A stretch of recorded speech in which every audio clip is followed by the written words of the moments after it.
donc bonjour à toutes et à tous, merci pour votre présence. On va démarrer et l'idée c'était déjà de vous présenter un petit peu les échéances à venir.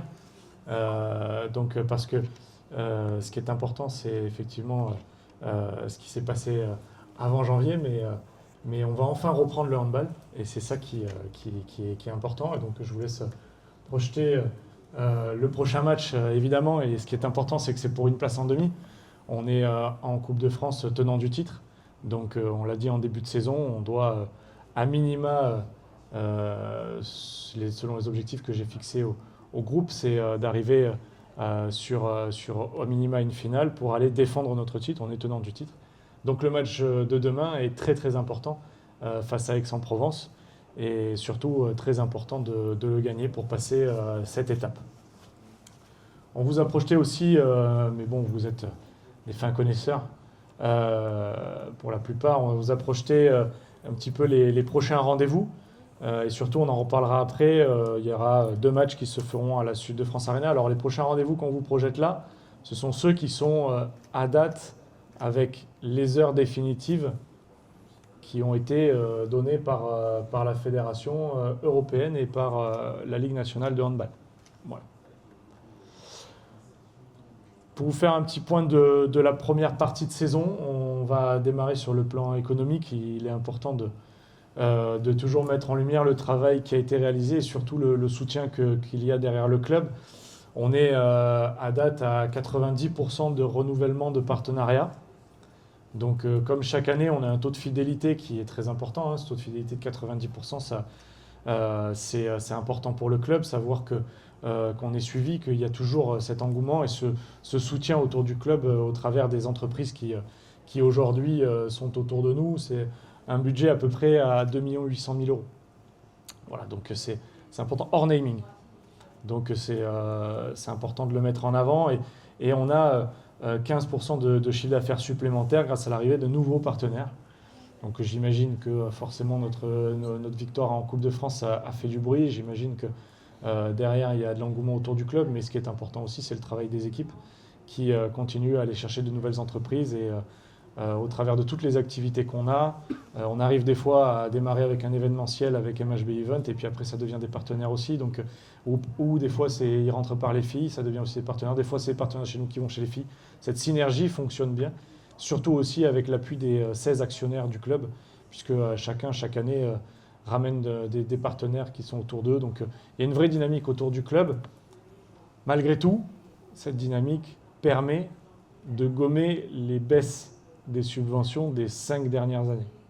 Voilà. Je le dis quand même parce que pas non plus s'emballer, dans le sens où effectivement chaque année on augmente nos partenariats privés. Et puis on a des baisses plus ou moins importantes. Cette année elles étaient moins importantes que la saison dernière, mais si on regarde sur les 5 dernières années, on est quasi à équilibre. L'important c'est que le MHB reste attractif, surtout auprès des entreprises, et surtout entreprises locales, donc ça c'est important. Et puis on garde aussi les quelques partenariats nationaux que l'on a. Quand on discute avec les autres clubs, c'est difficile d'en avoir. Nous, on en a, on les garde, c'est important. Sur le point politique, c'est plus une annonce ligue que club, mais j'y ai participé en étant au comité exécutif de l'UCPH et au comité directeur de la Ligue nationale de handball. C'est un nouveau format qui va arriver la saison prochaine. Ce nouveau format, au niveau de la Ligue nationale de handball, amène à des playoffs. 2 playoffs différents qui concernent les 7 premières équipes du championnat. Les 8, premières équipes du championnat, excusez-moi. Donc, de la place 5 à 8 va se disputer une qualification européenne pour l'European League. Et de la place 1 à 4 vont se disputer le titre de champion de France et là où les places en Ligue des Champions. Pourquoi je dis là où les places? Parce qu'on ne vous l'a pas matérialisé, on n'a pas encore tout à fait des supports, mais il y a des changements aussi au niveau européen. Hier, j'ai le président de New York Handball qui m'a demandé, qui m'a dit c'est super pour vous. Alors moi, personnellement, je suis un peu old school, la vieille école. Pour moi, le champion, c'est celui qui a été le plus régulier toute l'année, donc c'est celui qui est numéro 1 au classement. Malgré tout, il fallait que notre sport se renouvelle. Malgré tout, il fallait que dans notre sport, On avance dans un sens positif en créant du spectacle, en créant du suspense, en créant de l'engouement. Dans ce sens, les playoffs, c'est une bonne manière de créer du suspense, c'est une bonne manière de créer de l'engouement. À nous de trouver le modèle économique, puisque malgré tout, une finale sèche dans un lieu neutre, c'est bien. Mais quelles seront les répercussions pour les clubs? On le verra.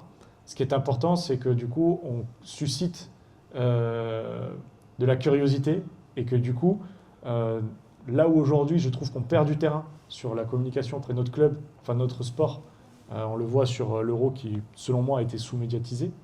J'espère qu'avec des changements comme cela, on va regagner du terrain et retrouver un petit peu de suivi auprès des supporters. À cela s'ajoute une chose,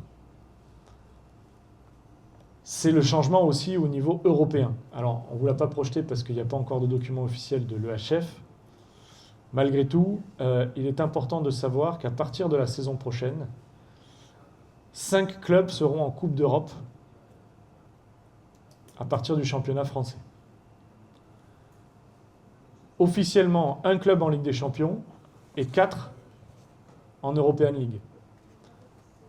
Dans les 4, les 2 qui ont été le plus haut au classement, donc à la 2e place et à la 3e place, auront la possibilité de demander, sur dossier, de basculer en Ligue des Champions.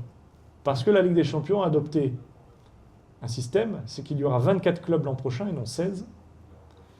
Il y aura 10 qualifiés d'office qui seront 10 champions des 10 meilleurs championnats. Et les 14 autres clubs seront sélectionnés sur dossier, sur demande, jusqu'à 3 clubs par pays. Et ça concerne essentiellement la France et l'Allemagne. Voilà. Donc je ne sais pas si j'ai été clair, de toute façon je pourrais répondre aussi à vos questions à la fin.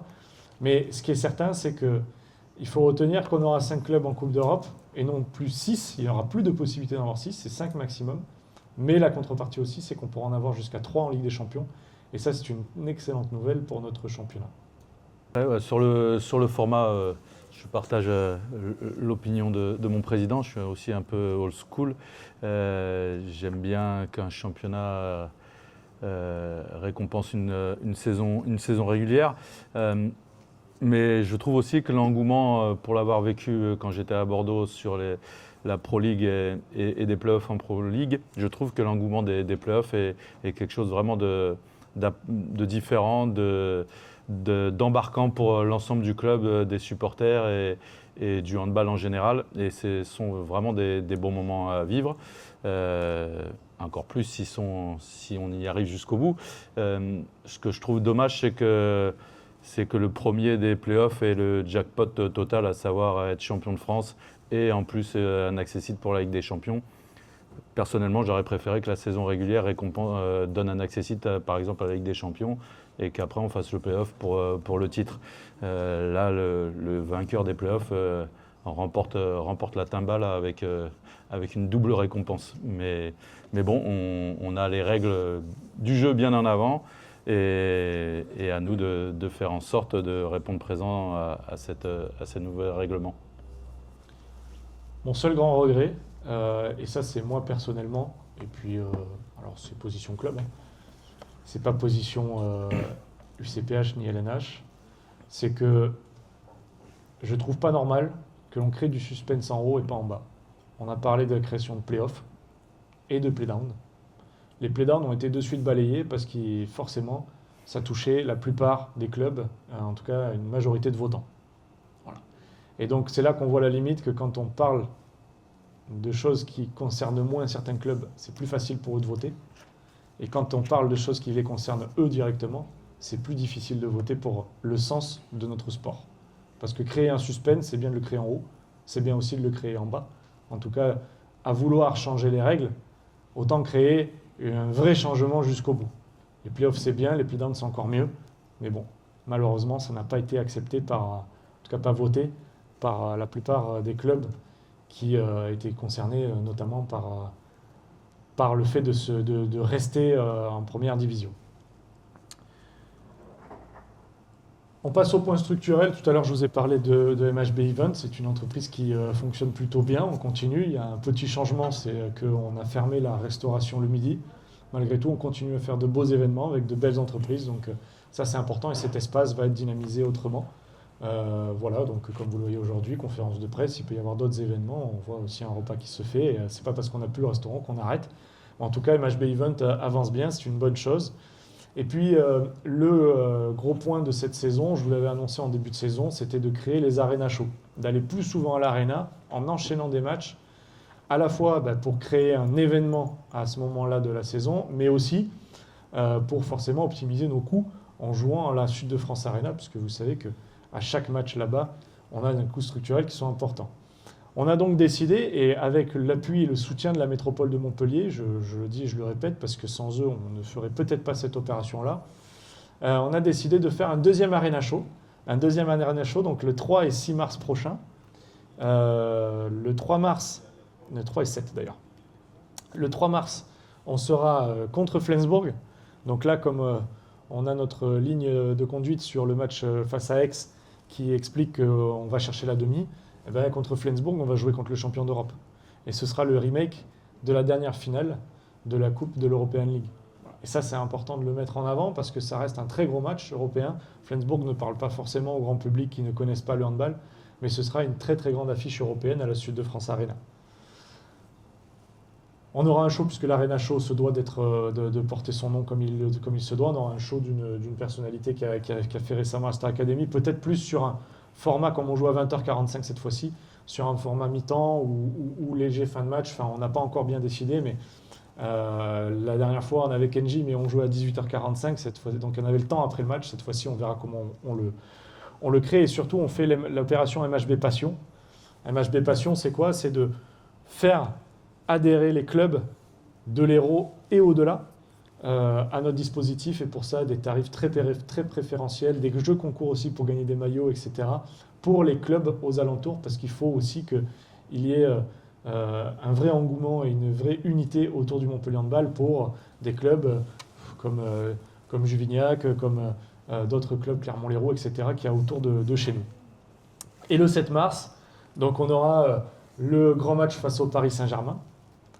Un grand match face au Paris Saint-Germain avec un show DJ pour rester dans la thématique de l'Arena Show, mais cette fois-ci avec une vraie volonté d'avoir un stade plein, de pousser derrière l'équipe pour aller chercher une grosse performance face à Paris, qu'on est capable de réaliser, puisque je rappelle que nos 2 derniers titres en 2025 ont été gagnés face au Paris Saint-Germain, en terrain neutre.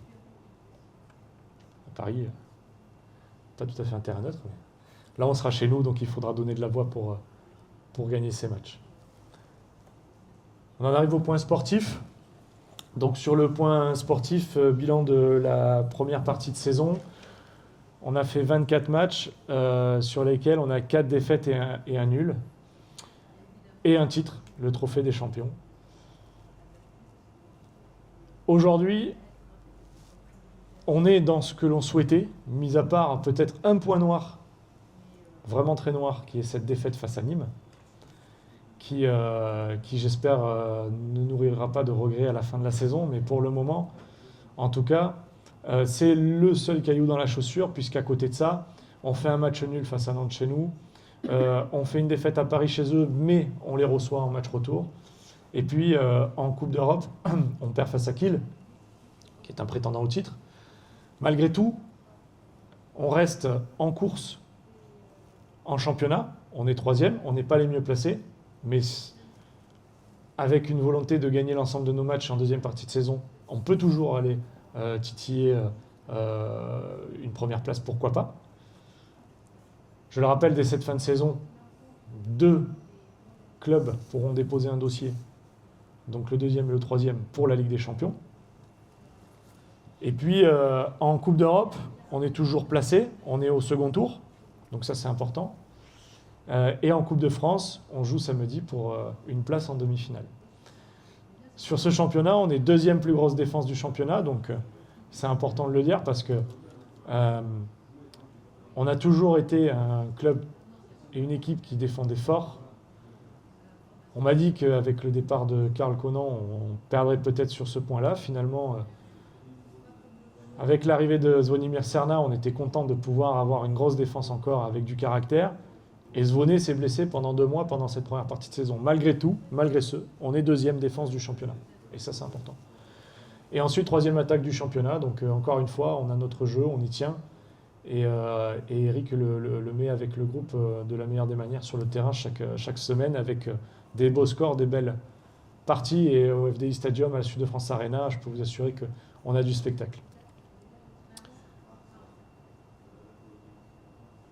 Aujourd'hui, notre ambition, elle est toujours aussi claire. Elle est d'aller en finale de Coupe de France à Paris-Bercy. Elle est d'aller au Final Four de l'EHL à Hambourg. Et elle est de continuer à se battre pour le championnat jusqu'à la fin de la saison. Et si on peut créer un 3e Arena Show, et ça on le verra, on prendra des décisions en fonction de l'avancée dans notre championnat, un 3e Arena Show occitan avec un avant-dernier match face à Toulouse et un dernier match face à Nîmes à la Sud de France Arena, qui en plus aurait de l'enjeu pour notre championnat, on ne s'en privera pas. Voilà, vous avez à l'écran un petit peu les différentes étapes pour arriver à cette fin de saison, mais en tout cas, je peux vous assurer qu'on nourrit de très très grandes ambitions pour cette 2e partie de saison. Même si on n'est pas les mieux placés en championnat, même si on a 2 défaites en European League, on n'a fait que la moitié du chemin et l'autre moitié, on va tout faire pour qu'elle soit la plus prolifique possible. Un point sur l'avenir. L'annonce aujourd'hui qui était pour nous importante d'officialiser parce qu'elle a déjà été discutée et dans Midi Libre et puis aussi au niveau de beIN Sport. Mais aujourd'hui, il était important d'officialiser l'arrivée pour la saison prochaine de Drevi Pachal. Drevi Pachal, donc, qui remplacera poste pour poste Lucas Pelas. Donc Drevi Pachal est un jeune de 24 ans qui aujourd'hui est aux portes de l'équipe de France, qui joue à Saint-Raphaël et qui veut passer une étape chez nous. 1m92, c'est grand pour un ailier. Il défend aussi poste arrière. Alors Eric en parlera forcément mieux que moi. Et donc, comme je vous l'ai dit, présent sur les derniers rassemblements de l'équipe de France. Donc c'est un joueur à fort potentiel en devenir. Et pour nous, avec notre ADN, vous savez qu'il est important d'avoir cet ancrage dans les joueurs français et dans l'équipe de France. Et on a perdu quelques titulaires, mais on a aujourd'hui Drevi qui arrive la saison prochaine. On a eu Benjamin qui est arrivé la fin de saison dernière et qui est là cette saison, qui est aussi aux portes de l'équipe de France. Donc on continue dans cet état d'esprit d'accueillir des joueurs à fort potentiel français et en plus qui sont aux portes de l'équipe de France. Je vous laisse voir la petite vidéo d'officialisation.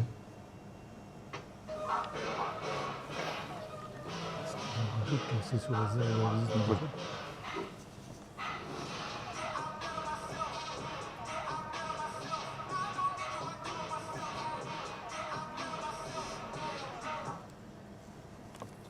Voilà, donc Drevi jusqu'en 2028 au Montpellier Handball. On a essayé de le faire venir aujourd'hui, mais ils avaient un match amical ce soir et comme il revient un petit peu de blessure, il était important pour lui de reprendre le jeu. Donc malheureusement, il n'a pas pu être libéré. Et ça me permet aussi de mettre un point quand même de précision en avant, c'est que cette annonce est sous la condition du passage de la visite médicale, comme chaque année, comme chaque joueur que l'on annonce à chaque fois un petit peu en avance de la saison prochaine. Voilà, c'est important de le spécifier parce qu'on ne sait jamais. Malgré tout, on est heureux de pouvoir annoncer que Drevi a signé chez nous sous cette condition, mais a signé chez nous pour les 3 prochaines saisons. Eric, je te laisse la main. Oui, sur Drevi, on est effectivement très content de faire signer ce joueur à Montpellier. C'est un joueur en devenir et il était important pour nous cette année qu'il fasse et championnat de France et championnat d'Europe, ce qu'il a fait avec son club de Saint-Raphaël. Ça nous a permis aussi d'évaluer sa capacité à jouer tous les 3 jours. Et pour nous, il était aussi important de pouvoir renforcer l'équipe avec des joueurs français qui sont, comme l'a dit le président, aux portes de l'équipe de France. Et Montpellier a souvent fait grandir les joueurs pour devenir des internationaux à part entière. Donc c'est aussi une fierté du club que de pouvoir grandir avec ces joueurs-là. Donc on est très heureux de l'avoir parmi nous à l'été prochain. C'est un joueur qui peut défendre un peu partout et qui nous offrira aussi de nouvelles perspectives défensives parce qu'il peut défendre en joueur avancé dans un dispositif un peu plus agressif sur nos défenses. Et donc c'est aussi pour nous un élément et des stratégies supplémentaires qui s'offrent à nous.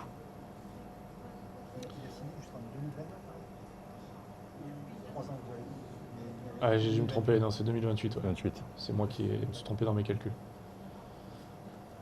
Petite dernière précision avant de passer aux questions-réponses, c'est que on a eu aussi l'annonce de Charles Bolzinger qui a indiqué qu'il partirait à la fin de son contrat du Montpellier Handball. On ne sait pas où, en tout cas moi je ne peux pas vous l'officialiser parce que même moi je ne sais pas, même s'il y a des précisions qui se font. Ce qui est important de dire, c'est que sa fin de contrat, c'est pas cet été. Donc Charles Bolzinger, à l'heure où je vous parle, est montpelliérain la saison prochaine. D'accord ? Et il n'y a aucune discussion à date pour qu'il parte avant. Donc selon moi, quand même à 99% de chances qu'il soit chez nous à Montpellier l'an prochain. Voilà. Je tenais à en parler aussi parce que c'est important de savoir que la saison prochaine, on espère et on continue à travailler pour avoir une équipe compétitive aussi et surtout si on joue la Ligue des Champions. Voilà, si vous avez des questions, on est là pour vous. Et après aussi, si certains veulent faire du face-à-face, mais en tout cas, on vous écoute.